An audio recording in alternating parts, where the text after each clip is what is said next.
You know, education is to train the mind to think. शिक्षा का असली मकसद है सोच शक्ति को बढ़ाना, ना कि रट के नंबर लाकर और पूर्जी लेकर और पूर्जी को सारी ज़िंदगी रिटायरमेंट तक भंजाना।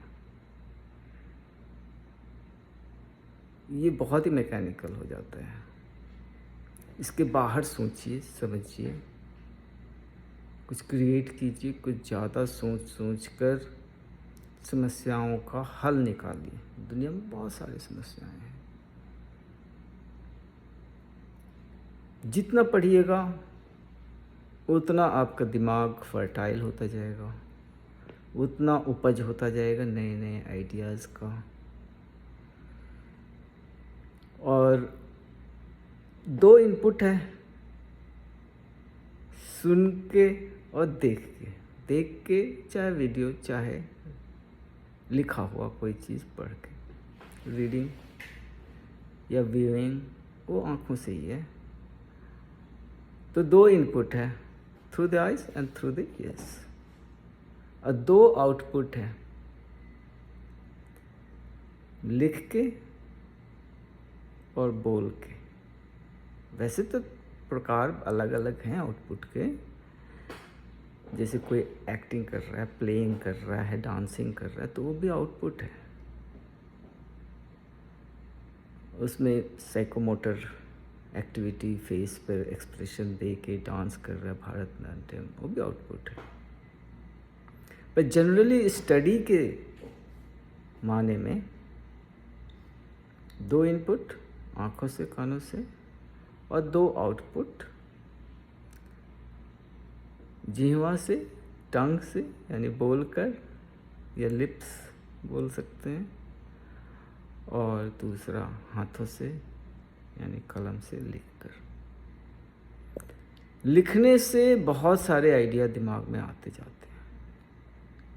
लिखते समय ही बहुत सारे आइडिया आएंगे, पर जब भी कोई चीज़ लिखिए तो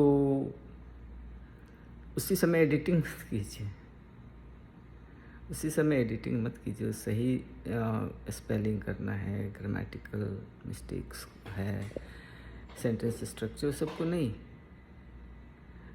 try to catch in proper time all the ideas that come to your mind and keep writing. गलत सही जैसे भी सबको लिखते जाइए। और आजकल तो कागज़ पेन पर नहीं तो मोबाइल पर ही टाइप करके। ईमेल का ड्राफ्ट बेस्ट है। आप कोई भी तरह का सॉफ्टवेयर डाउनलोड कीजिए माइक्रोसॉफ्ट का, वो सब बहुत प्रॉब्लम करेगा, मगर ईमेल का ड्राफ्ट में चाहिए, लिखिए जितना है, दोबारा उस ड्राफ्ट में आ सकते हैं सेव करके, और कहीं से भी एक्सेस कर सकते हैं। एक बार लिख दिए तो आप एक्सेस कर सकते हैं। तो कहने का मतलब कि दो इनपुट और दो आउटपुट, इसका ख्याल रखें और ब्रेन दुरुस्त होता जाएगा। ब्रेन से ही सारे शरीर का कनेक्शन है, और ब्रेन दुरुस्त तो सारा शरीर दुरुस्त। Of course sound mind resides in a sound body. Body को भी साउंड होना जरूरी है, तभी वो ब्रेन को सपोर्ट कर सकेगा।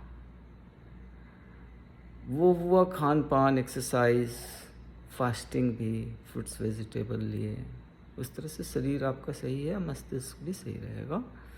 पर मस्तिष्क सिर्फ स्ट्रक्चर को सही रख के नहीं होगा, उसका फंक्शन को आपको शार्पनिंग करता रहना होगा।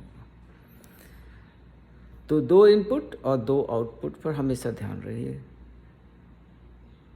बाहर कहीं भी जाएंगे आप, अंग्रेजी के नाम से आपका IELTS या TOEFL का टेस्ट लेते हैं, तो वो यही चारों का टेस्ट लेते हैं। Reading, writing, listening, speaking.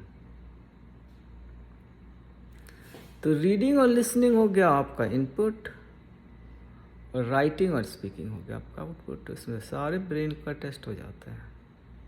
अब कितना अपने ब्रेन को एक्टिव रखते हैं, शार्प रखते हैं, अटेंटिव हैं, कंसंट्रेशन है आपका, कॉग्निशन अच्छा है। तो कहने का मतलब कि ये रोज़ का चीज़ है, रेगुलरिटी इज़ इम्पोर्टेंट। अब सूरज तो नहीं कहेगा कि हम बहुत उग लिए, आप 2-4 दिन नहीं उगते हैं। ठीक है, कभी कभी दिखता नहीं है कि वो उगा है, लेकिन वो बादल से ढका रहता है, वो उगा होता है, रोज़ उगता है, रोज़ डूबता है। उसी तरह से शरीर में रेगुलरिटी ज़रूरी है, बायोरिथम है शरीर के अंदर, बायोलॉजिकल क्लॉक है, उस बायोलॉजिकल क्लॉक के अनुसार से चलना है और शरीर को दुरुस्त रखना है, अपने दिमाग को दुरुस्त रखना है। अभी मक्खी मंडराने लगा यहाँ पर और ये भी सुनने आ गई है, तो हम लोग यहीं पे समाप्त करते हैं, फिर बाद में। Okay bye.